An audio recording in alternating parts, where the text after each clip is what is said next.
May 10, 1945, Camp Marcus Or, Normandy, France.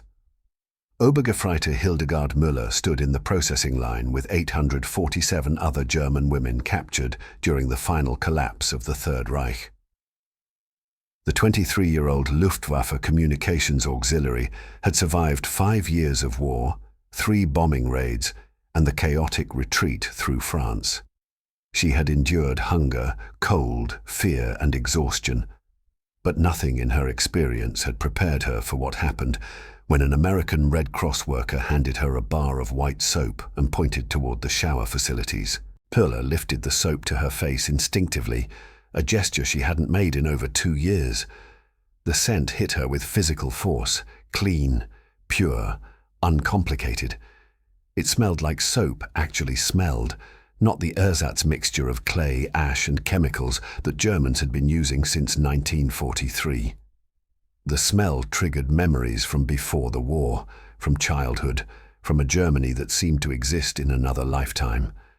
Her hands began shaking. Tears ran down her face, cutting channels through the grime accumulated during weeks of retreat and days of captivity. "We'd forgotten this smell," she whispered to the woman beside her, Helferin Anneliese Schmidt of the Wehrmacht motor pool. Schmidt was also crying, also holding the soap like a precious artifact from a lost civilization. Around them, dozens of German women were experiencing the same moment of recognition and loss. The simple smell of real soap had shattered the psychological armor they had built to survive the war. It represented everything Germany had promised but failed to deliver: normalcy, abundance, dignity, cleanliness, civilization. What these women didn't know was that the soap they held represented just the beginning of their education in American material superiority. Each bar had been manufactured at Procter & Gamble's Ivorydale plant in Cincinnati, one of 8.5 million bars produced weekly for military use. The ingredients, pure vegetable fats and oils, glycerin and mild fragrances, were of higher quality than German civilians had seen since 1939.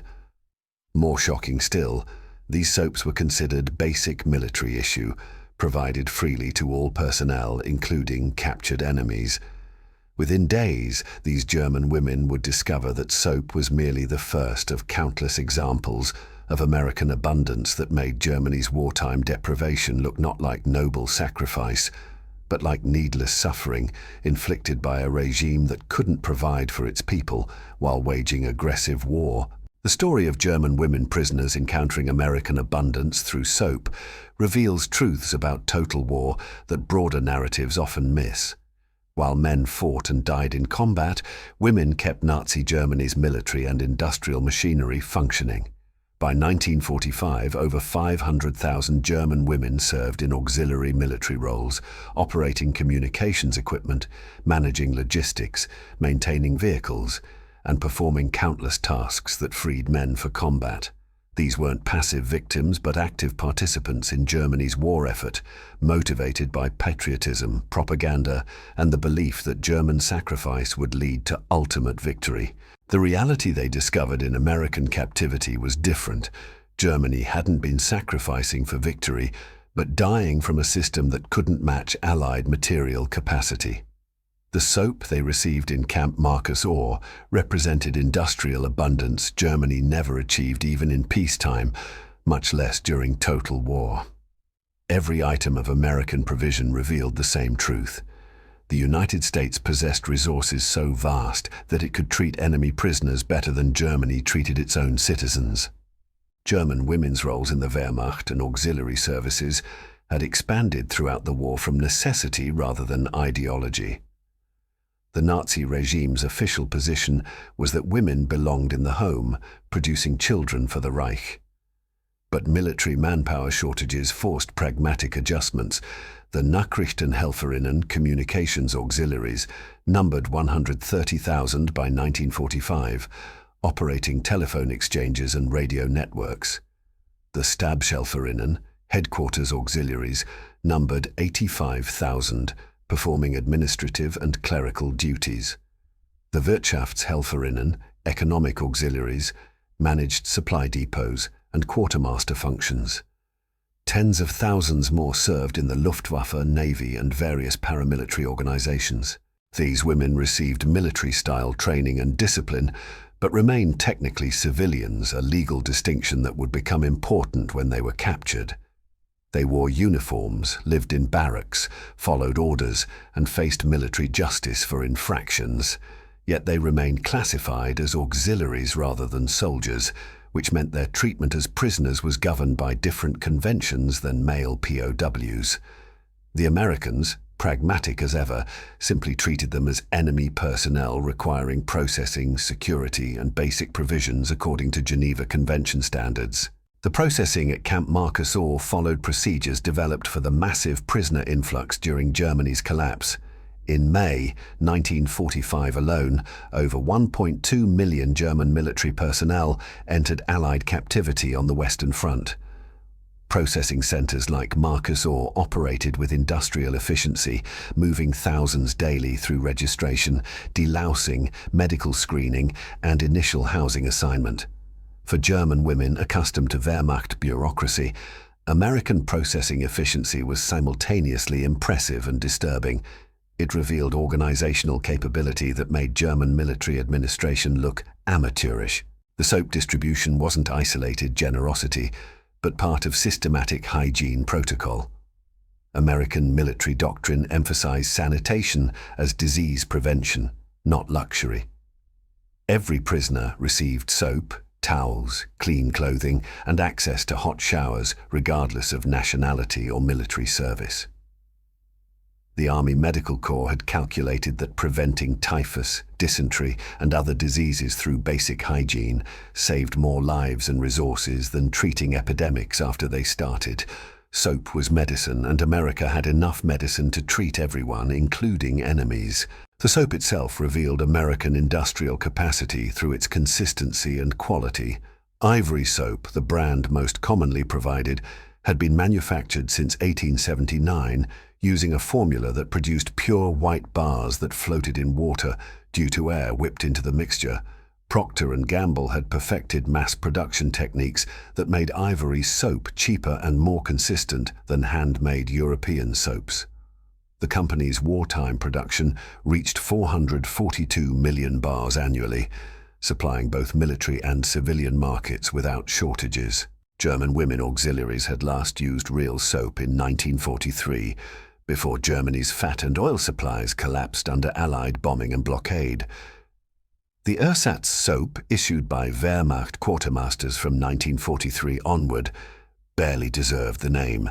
It consisted of clay, ash, sand, and whatever chemical agents were available, compressed into bars that didn't lather properly, left gritty residue, and irritated skin. Personal accounts from German women described washing with this material as abrasive torture that scraped away dirt through mechanical action rather than chemical cleaning. Hildegard Müller's experience in the shower facility exemplified the psychological impact of encountering genuine abundance after years of deprivation. The hot water itself was shocking. Wehrmacht facilities rarely had reliable hot water by 1944. German women had become accustomed to cold water baths when any bathing was possible. The American camp provided hot water continuously, heated by oil-fired boilers operating 24 hours daily. The waste, from a German perspective, was incomprehensible. Why heat water for prisoners when fuel was needed for vehicles and heating? The answer, which German women would gradually understand, was that America had enough fuel to waste. The United States produced 1.8 billion barrels of oil in 1944, more than 60% of global production. Heating water for prisoner showers consumed such a minuscule fraction of this production that it wasn't even tracked as a significant expense. From American military perspective, prisoner morale and hygiene justified any fuel expenditure that prevented disease outbreaks. Müller later described her first shower. The water was hot. Impossibly hot. I stood under it for what must have been 10 minutes, just letting it run over me. The soap actually lathered. I washed my hair 3 times because I couldn't believe it would really clean. When I finished, I felt human again for the first time in months, but I also felt ashamed. We had been told Americans were decadent and weak, yet they treated us prisoners better than our own government treated soldiers. What did that say about Germany? The clothing provided after showers drove home the abundance theme. American military regulations required prisoners receive clean clothing after delousing. German women received underwear, shirts, trousers or skirts, socks and shoes, all manufactured to American military specifications. The quality exceeded Wehrmacht-issue clothing these women had worn during service. Seams were straight, fabric was durable, and everything was new rather than recycled from casualties or captured stocks. Anneliese Schmidt, who had worked in Wehrmacht motor pools maintaining vehicles, examined her issued clothing with professional interest. The stitching was perfect. The fabric was heavyweight cotton, not the thin material we received that fell apart after washing. The buttons were sewn on properly, not the cheap thread that broke immediately. These weren't special items for important people. This was standard issue for prisoners. If they gave prisoners such quality, what did American soldiers receive? The answer was visible in the guards' uniforms, boots, and equipment. American soldiers were uniformly well equipped with standardized, high-quality gear. German women noticed details that male prisoners might have missed. Guards' socks matched, boots were properly fitted, uniforms were clean and pressed. These weren't elite units, but ordinary military police performing routine guard duty. Yet their appearance and equipment exceeded what Wehrmacht elite units had received even in 1942. The food provided at Camp Marcus Orr delivered another shock to German expectations. The first meal, served 6 hours after arrival, consisted of beef stew, bread, butter, coffee with sugar and milk, and canned fruit. The portion sizes were American military standard, 3,200 calories per day for active personnel, modified to 2,800 calories for prisoners. To German women who had been surviving on 1,400 calories daily in Wehrmacht service and less than 1,000 during the chaotic final weeks, this represented abundance beyond recent memory. Helferin Margarete Weber, who had managed supply depots for the Wehrmacht, performed quick calculations. The meat in one meal was more than German soldiers received in 3 days. The sugar in the coffee was a week's ration for German civilians. The bread was white flour, not the sawdust mixture we had eaten for 2 years. And this was prisoner rations. They fed us better than we fed our own troops. The psychological impact of American provision extended beyond physical comfort to ideological implications. Nazi propaganda had spent 12 years explaining that German sacrifice was necessary for victory against plutocratic enemies who valued comfort over strength. The propaganda portrayed Americans as soft, weak, corrupted by luxury. Yet American forces had conquered Germany while maintaining living standards for soldiers and now prisoners that exceeded what Germany provided during its greatest victories. The cognitive dissonance this created was profound. Obergefreiter Müller wrote in a diary kept secretly during captivity, "We were told Americans were degenerate, incapable of real sacrifice for their nation, but they have sacrificed greatly, sending millions of men across oceans to fight. The difference is their sacrifice wasn't turning their cities to rubble and their people to skeletons. They sacrificed by leaving abundance at home to bring abundance to the battlefield. Our sacrifice was dying slowly while our leaders lied about victory coming tomorrow." The American camp administration operated with bureaucratic efficiency that impressed even those German women who had worked in Wehrmacht administration. Registration was thorough but quick. Medical screening identified health issues and provided treatment. Housing assignments considered age, health, and linguistic groupings. Male privileges were explained clearly. Representatives of the International Red Cross visited regularly. The entire operation demonstrated organizational competence that made German military administration appear chaotic by comparison. Within a week, German women prisoners had established routines that revealed continued American abundance. Soap was provided twice weekly, more than these women had used in 2 years. Clean laundry service operated regularly. The camp canteen operated through the Red Cross. stocked toiletries, writing materials, and small comfort items available for purchase with prisoner wages earned through voluntary work details. The canteen's inventory included items that had vanished from German civilian life years earlier: chocolate, cigarettes, tooth powder, sanitary napkins, and cosmetics. The psychological transformation these provisions induced varied among prisoners. Some, like Müller and Schmidt, experienced immediate recognition that German propaganda had been lies. Others clung to ideological explanations. America had resources because it hadn't truly sacrificed. Germany lost because of betrayal, not inferiority. American treatment was propaganda rather than genuine policy. But gradually, daily exposure to American abundance eroded even committed believers' certainty. Helferin Brigitte Hoffmann, a dedicated National Socialist whose father had been an early party member, found her beliefs cracking. "I tried to maintain that American wealth came from exploitation and Jewish manipulation, but watching the soap factory representative explain their manufacturing process during a Red Cross educational program, I couldn't maintain the fantasy. They simply produced better soap through better industrial processes. No conspiracy, no exploitation, just superior organization and resources. If they were superior in soap, maybe they were superior in everything else too." The contrast with conditions in collapsing Germany sharpened the lessons these women learned. Letters from home, which began arriving in June 1945, described devastation, starvation, and chaos. German women in captivity were eating better, sleeping better, and living more safely than their families in Germany. This inversion of expected conditions forced confrontation with uncomfortable truths about the regime they had served. Mail from home provided glimpses of Germany's complete material collapse. Müller's mother wrote, "We have no soap at all now. We wash with cold water and sand. Food is potatoes when we can find them, otherwise we eat grass and nettles.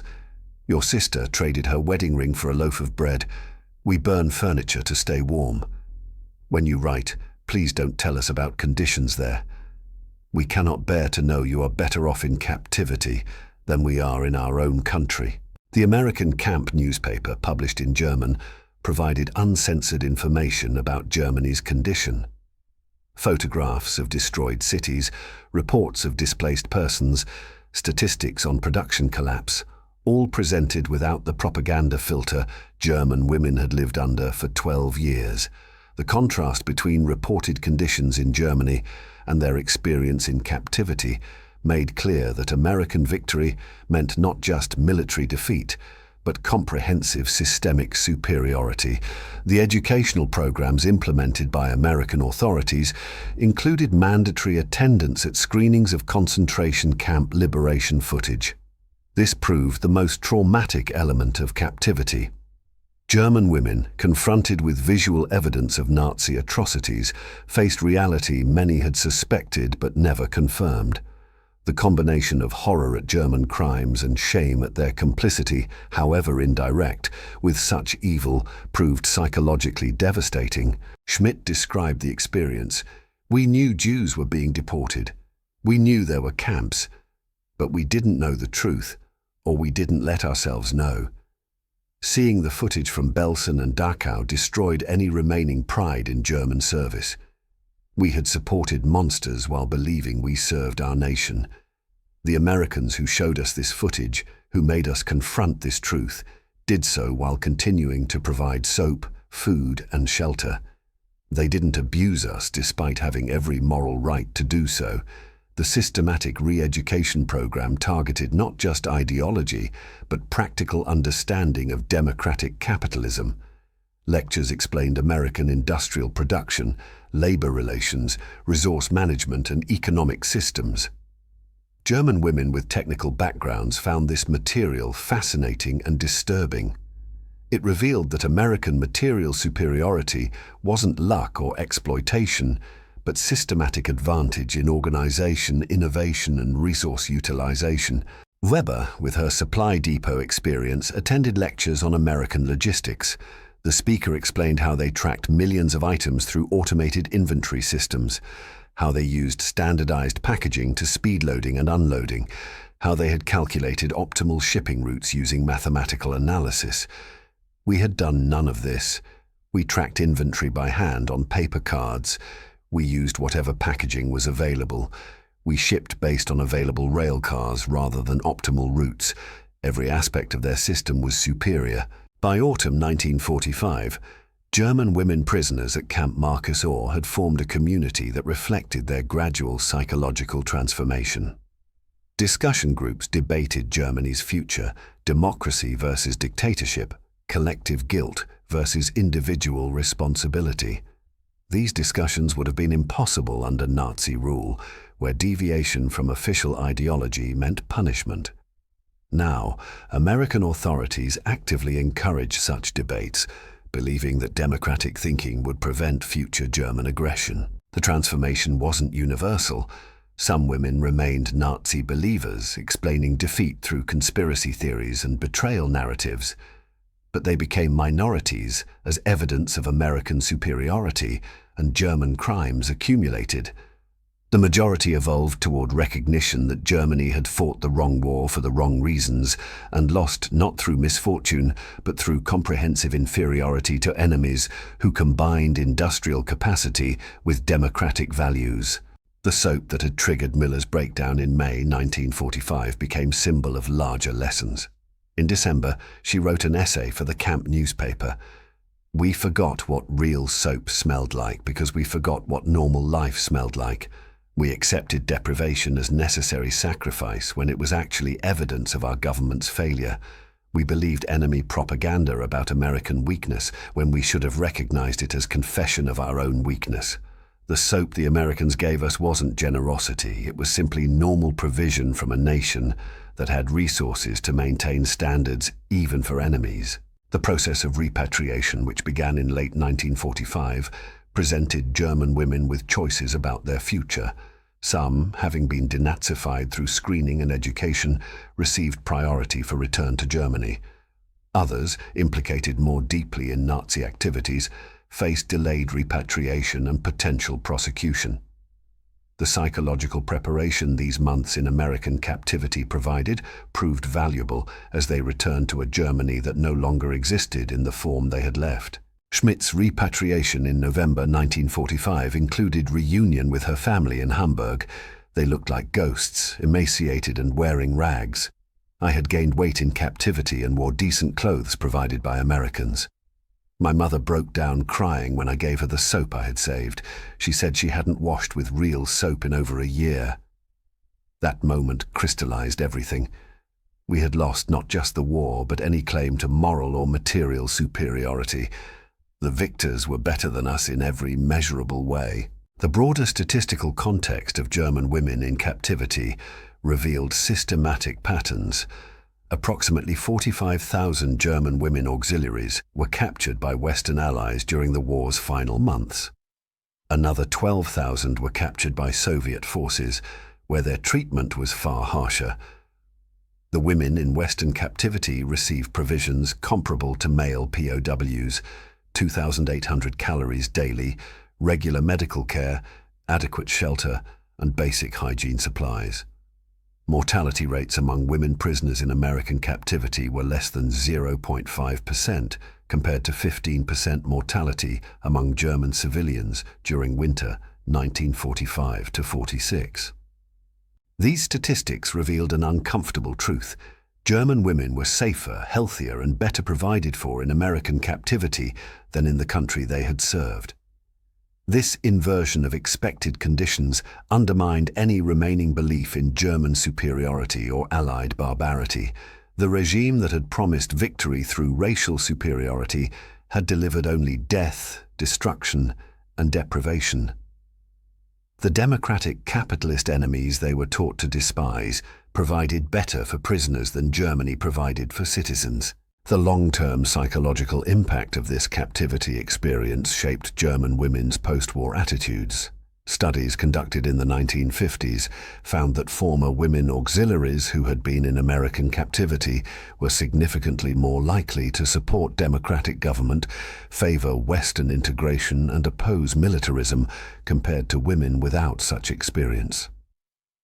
The exposure to American abundance and democratic values during captivity had created a generation of German women who understood viscerally what propaganda had hidden. Democratic systems produced better outcomes than totalitarian alternatives. Müller, who became a teacher in post-war West Germany, reflected in a 1972 interview. That first bar of soap in May 1945 was my introduction to reality after 12 years of Nazi fantasy. The Americans defeated us not through cruelty or conspiracy, but through systematic superiority in every aspect of civilization. They produced better soap because they had better industry.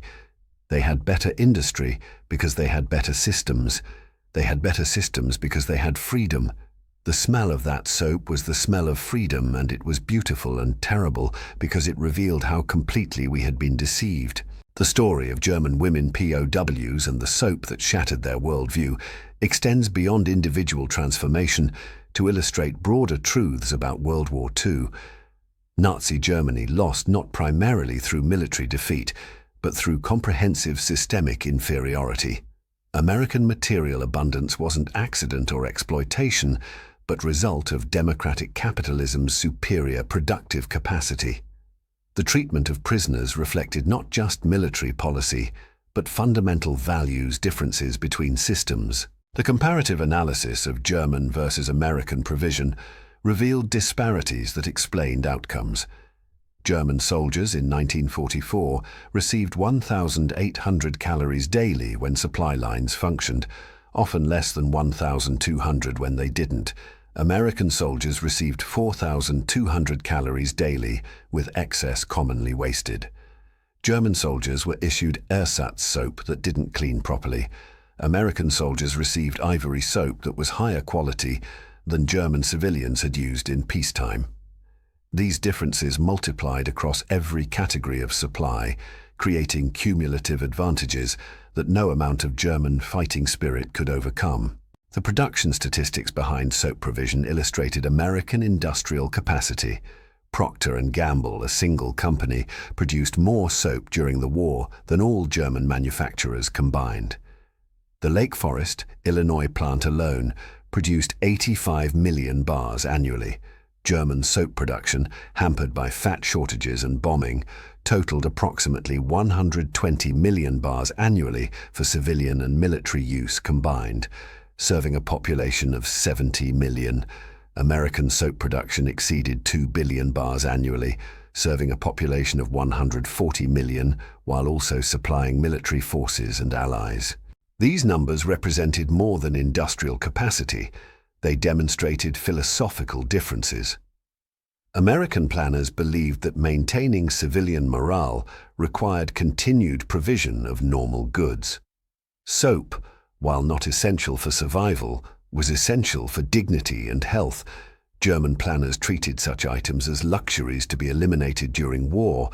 The result was American civilians maintained peacetime living standards, while German civilians descended into deprivation.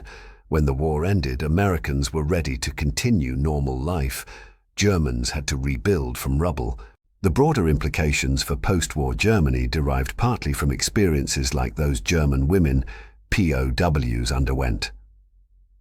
The Marshall Plan, which rebuilt Western Europe, reflected American belief that prosperity and democracy were linked. Germans who had experienced American abundance firsthand, even as prisoners, became advocates for Western integration and democratic capitalism. The economic miracle of 1950s. West Germany was built partly on understanding that American methods produced better outcomes than German alternatives. The soap that German women prisoners encountered in May 1945 thus becomes historical artifact with significance beyond its immediate use. It represented the material difference between systems. It symbolized the psychological transformation from Nazi believers to democratic advocates. It illustrated how small things, daily provisions taken for granted by victors, could shatter ideological certainty of the defeated. Most fundamentally, it demonstrated that in total war, the side with resources to maintain standards even for enemies possessed advantage no amount of sacrifice by the resource poor could overcome. Hildegard Müller kept the last bar of American soap she received in captivity for the rest of her life.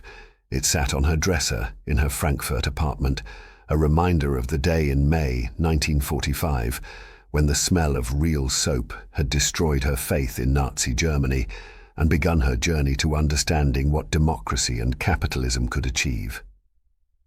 When she died in 1987, her children found the soap, still wrapped, still smelling faintly of ivory and glycerin, still carrying the memory of the moment when abundance defeated ideology.